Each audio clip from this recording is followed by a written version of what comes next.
Русский, да? А ты Лена куда пошла? Ты уже боишься? Нет, ну вы больны. А если вот он резко прыгнет, да?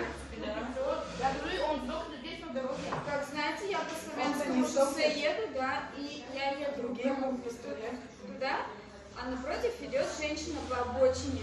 И она идет, резко ускорилась. И как прыгнет на капот, прям, прикиньте. Это специально. Специально. Ну, либо она алкашка,